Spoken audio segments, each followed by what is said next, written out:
came around to say hello. One, I'm so fly. You took a nosedive. Careful when you play on my level. For you it's so. Hey, hello. Motorola Razr 50 Ultra. Flip the script. Hello, Moto. Anand Ranganathan, I want to come straight across to you. Suddenly we are discussing the outlays for education. You know, because they're now tired and embarrassed by the number of tweets and social media they've flooded with the criticism of the AI summit. One topic, you know, in 1,000 stalls put up there, one messed up. Look at the manner in which they have gone after it.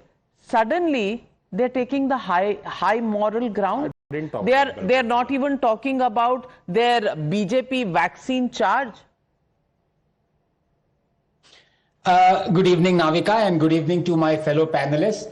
644 AI technologies showcased, 41 CEOs of tech giants attending, 250,000 visitors, 326 exhibitors from 37 different countries, 3 of India's own LLMs unveiled, 1 fraud detected, dealt with.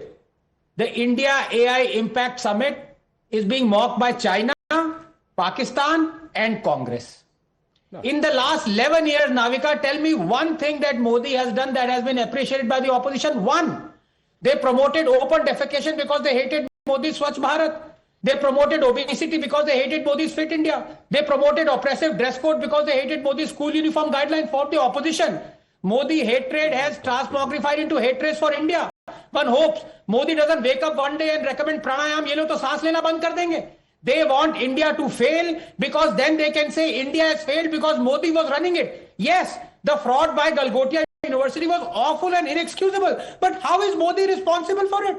Are we going to blame the state for every fraudulent act a private entity indulges in? If the state had rewarded the fraud or overlooked it, then yes, by all means the state deserves to be blamed. But is that the case here? No. Look, Navika, there have been dozens of instances where private individuals or entities committed fraud, and rather than acting on it, the state rewarded them. Remember one Ramar Pillai of petrol from plant flame back in 1990s? The state rewarded him with land and money. Remember Raju of Satyam or Chatwal? Their frauds were actually overlooked and they were awarded Padma Bhushans. Navika, we should be the first to be critical of the state when it is merited. But in this case, we are throwing the baby with the bathwater. Yes, punish and ridicule Galgotia, but not India's AI enterprise. India ranks 3rd in Stanford University's 2025 Global AI Vibrancy Index. By that logic, Ashwani was shown to resign. Why did he tweet the Galgotia tweet? The video. Why did he tweet? Without knowing that it was a Chinese robot. Expected to add 1.7 trillion to India's economy by 2035. AI adoption is rapidly 87% of Indian lives using AI.